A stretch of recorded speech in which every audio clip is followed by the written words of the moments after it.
Estoy transmitiendo esta mañana desde el piso 29 de la Torre Mayor en las oficinas centrales de Deloitte para hablar de un tema muy relevante que tiene que ver obviamente con el sector energético. Por cierto, ya se abrió un capítulo dentro de la renegociación del Telecán, al menos se dio a conocer como parte de las conclusiones de la séptima ronda de negociación que se llevó a cabo en la Ciudad de México.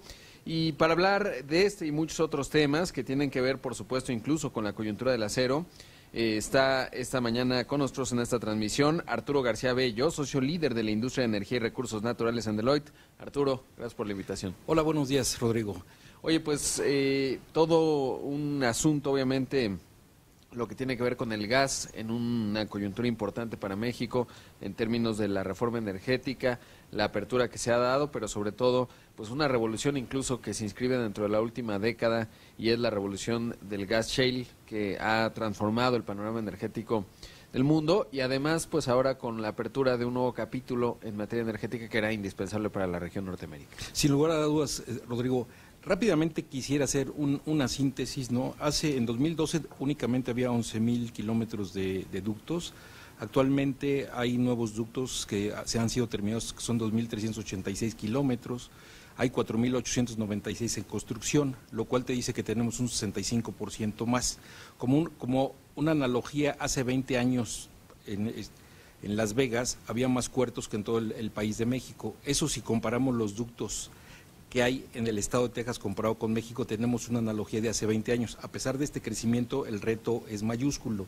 Otro tema muy importante es que la producción de Pemex en pies cúbicos se ha reducido sustancialmente y eso en el gas natural ha tenido una caída con respecto a hace 10 años, la producción del 57%, las reservas han caído un 53%. ¿Y esto a qué se debe? Bueno, uno es la volatilidad de los precios del petróleo, el otro es el tipo de cambio, las tasas de interés y en especial la situación financiera de Pemex que ha afectado la inversión en exploración y en producción. ¿Y eso a qué nos ha llevado? A que lleguemos a importaciones que andan alrededor del 78%. En 2010 las importaciones andaban de gas natural en el 35%. Ahora, ¿qué tenemos que hacer? O sea, ¿esto qué efectos ha tenido? Ha tenido que tenemos una dependencia significativa de Estados Unidos. Ahora, eso no es malo. Lo que es importante es, en caso de que hubiera un escenario de una interrupción del abastecimiento de gas por Estados Unidos, cómo se puede revertir en esa disrupción que pudiera ser temporal por alguna variable exógena. ¿Qué tan dependientes son ellos de las exportaciones de gas que hacen a México? Es decir, supongamos que los temas de la agenda política contaminan la agenda comercial, sobre todo porque estamos en momentos muy álgidos. Este anuncio que haría más tarde Donald Trump hace un par de días está generando fuertes dolores de cabeza para México y Canadá, tal parece que serán excluidos, sobre todo porque pues esto iba a descarrilar el Telecán. Si se deteriora mucho la agenda política, Estados Unidos podría optar por, como lo mencionas, o ese riesgo podría existir en términos de que dejemos de tener su gas, que es realmente muy barato. Pero eso también se define del interés económico. Para Estados Unidos, ¿qué tan significativo es el mercado mexicano en materia de gas? Yo te diría, sí es importante, no es mayúsculo, pero también se han hecho inversiones muy importantes y ellos tienen reservas muy significativas. Yo no creo que la visión de Estados Unidos y de la industria de Estados Unidos sea no abastecer. Recordemos que las reservas del shale oil, o sea, más o menos entre Estados Unidos y México, contra todas las reservas, no se consume más del 10%.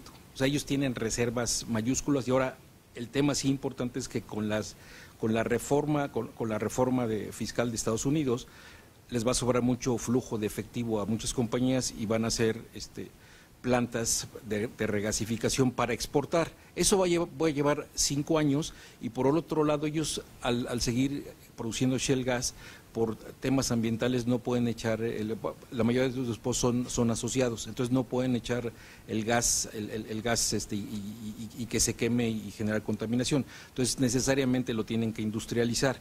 Entonces eso sí obliga de alguna manera a Estados Unidos a estar colocando su producto y una colocación natural sería para México. Ahora México vamos a tener, me parece que las rondas futuras tienen que ver con el petróleo shale, ¿no? En México, que ese será un aspecto importante, sobre todo porque si bien, como bien mencionas Arturo, pues hoy dependemos en esencia del gas estadounidense, eventualmente con los proyectos que se desarrollen, que ya sabemos que son procesos de maduración, pues que estamos hablando de 3, 4, 5 años, pero que finalmente pues permitirán aprovechar también esa falla geológica que alimenta Texas de gas shale, pero que también está en México, ¿no? Y que teóricamente tenemos mucha riqueza en ese aspecto, que hasta ahora no hemos explotado porque, pues no, como ya lo mencionaba, los problemas financieros de Pemex, etcétera, no lo hacen sencillo. Sin lugar a dudas va a ser clave, pero va a ser clave que estas licitaciones no incluyan una renta petrolera o una regalía. ¿Por qué? Porque yo creo que se trata de crear elementos que neutralicen nuestra dependencia. Entonces, se debería de incentivar la explotación y la exploración de estos campos para disminuir nuestra dependencia y no verlo esto como una renta, porque, como bien mencionaste hace rato, los precios de los Estados Unidos son muy bajos. Entonces, imagínate explorar y aparte todavía construir gasoductos no sería rentable si tienes que pagar regalías importantes. Entonces el gobierno tiene que destrabar esta situación y hay algunos retos importantes, ¿no? Uno, no hay que olvidar, como bien mencionaste, lo que es los grandes consumidores de energía, como son el acero, el aluminio y la industria automotriz, es parte coloquialmente hablando, es parte del gran abrevadero del cual los productores de gas se sirven y las plantas de energía abastecen. Entonces, esto va a ser clave en el ecosistema para que sigan fluyendo las inversiones de los gasoductos, porque si hay una incertidumbre, o sea, los inversionistas podrían pararla. Entonces, es importante para continuar luego. El otro reto del país es el modelo energético, como está en Monterrey y como está en Veracruz y como está en el centro del país, hay que exportarlo a otras regiones, como por ejemplo Jalisco no tiene el mismo crecimiento de muchas décadas de Monterrey por falta de infraestructura gasística. Entonces necesitan exportar este modelo energético a las diferentes regiones y quien resulte presidente tiene necesariamente que darle una continuidad a las leyes y reglamentos de la reforma energética para seguir manteniendo e incrementando la competitividad. Si no tenemos un Pemex sano, la reforma energética no puede ser tan exitosa. ¿Por qué? Porque el 90% de las reservas actuales del país están en la ronda cero y las tiene Pemex. Entonces Pemex necesita fortalecerse, necesitan retener el talento de los reguladores, necesitan lograr que la agencia que regule el medio ambiente sea independiente, porque hoy no es independiente. Necesitamos lograr la seguridad energética regional, y hablando del Telecán, donde se crea un mercado natural entre Canadá, Estados Unidos y México, haya derechos de cabotaje, se puedan usar las plataformas para intercambios, se deben de solventar los cuellos de botella en los puertos, y en especial hay un dato que se publicó el día de ayer, es que el servicio de intereses de la deuda ya superó la inversión en infraestructura por parte del gobierno. Entonces eso es un tema importante para que continúe también esta reforma exitosa. Los ilícitos de los ductos se debe de disminuir. Por supuesto. Se debe de... Ahora, ¿cómo uno de los candidatos, obviamente me refiero a Andrés Manuel López Obrador, ha planteado como una de sus propuestas importantes el construir instalaciones de refinación en México y invertir mucho en las que ya hay? Y por otro lado vemos que los otros candidatos, Ricardo Anaya, incluso José Antonio Meade, han dicho pues esa no es una estrategia necesariamente pues óptima en términos de que está cambiando por un lado la matriz energética a nivel mundial, o cambiará en las próximas décadas, y una construcción de esta envergadura, un proyecto de este tamaño, vimos el caso de Tula, que es bastante complejo, pues podría tardar muchos años, y para cuando estén listas pues ya no tendría mucho sentido. ¿Cómo ves este aspecto en términos de lo que hoy se está discutiendo en la coyuntura política? Mira, desde el punto de vista de negocios, yo te diría que, por ejemplo, hay un par de plantas coquizadoras en Pemex Refinación que se construyeron bajo el concepto que van a usar el crudo maya. El crudo maya ya está agotándose, ya no habría crudo maya. Entonces, ¿para qué vas a invertir algo si el crudo maya viene en declinación? Ese es un tema. Luego, hay muchas refinerías en Estados Unidos, en Houston, que están a la venta y y que son atractivas y que son rentables y es simplemente hacer la inversión. Deer Park, por ejemplo, donde tú sabes que Pemex tiene inversión, es una refinería muy eficiente, muy buena y da muy buenos resultados. Entonces el tiempo, la línea del tiempo es clave y no podemos simplemente... Digamos, ya hay capacidad instalada que podremos comprar. Que podemos comprar sin lugar a dudas. Por supuesto. Ahora, por otro lado, y otro asunto interesante que, no sé, ahora que estamos hablando de gasoducto, ¿qué tanto puede afectar los aranceles del acero? Porque si, como es casi un hecho, se va a excluir a México y a Canadá, pues los acereros mexicanos van a tener buenas posibilidades de incluso vender más acero a la Unión Americana, pero luego el acero tiene sus especificaciones, por ejemplo, la automotriz viene de Japón.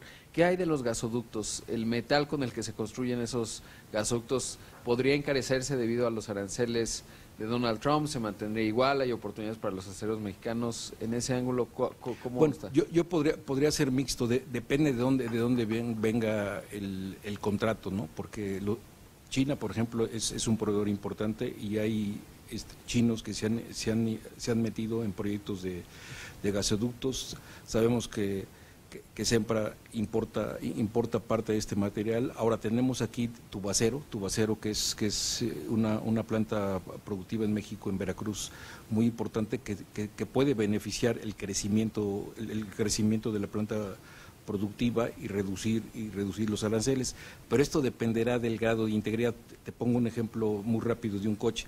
A lo mejor una parte se produce en acero, la exportas para que se termine y al exportar tendrías que pagar el arancel.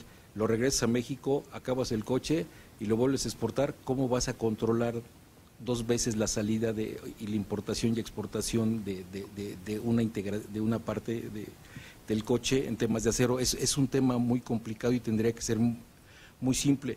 Yo lo que creo es que los negociadores y los empresarios de Estados Unidos son conscientes de este tema y van a terminar siendo pragmáticos, y espero que no prosperen estas nuevas reglas. Pues sí, ya lo veremos, porque en unas horas, 3:30 de la tarde, hora de Washington DC, se estará anunciando este tema de los aranceles y prácticamente se da por descontado que México y Canadá serán excluidos por consideraciones de seguridad nacional, porque como muy bien señalas, pues las cadenas productivas en términos de acero, pues no sería sencillo romperlas, sobre todo porque Canadá es el principal consumidor de acero de la Unión Americana y México también incluso tiene saldo a favor, digamos, o es deficitario en el intercambio de acero con los Estados Unidos, en un asunto, como señalas, muy complejo. Pero regresando al tema del gas, en conclusión, México tiene que desarrollar sus gasoductos y bueno, pues esa es, digamos, parte de la conclusión de lo que hoy platicamos. Sí, así es, y también el tema de seguridad de sistemas es clave. Es clave el estar trabajando en estos temas, el tema de la academia en las universidades, porque no hay programas importantes y se tienen que reforzar los derechos de cabotaje, y que la SCT tiene que meterse en esa dinámica. Y también tenemos un problema en los puertos porque los buques de gran calado no pueden llegar a cualquier puerto, entonces para que crezca se tiene que robustecer. Pues ahí está Arturo García Bello, como siempre un gusto platicar contigo y un tema muy relevante, los distintos ángulos del gas y sobre todo esto que mencionas, pues lo que se tiene que tomar en cuenta para garantizar que México tenga seguridad en el abasto de este importante insumo energético para la industria mexicana. Muchas gracias. Muchas gracias, y para el público en general tenemos en nuestra página de Deloitte temas muy interesantes acerca del gas, de la reforma energética y los temas de energía que pueden ser muy importantes.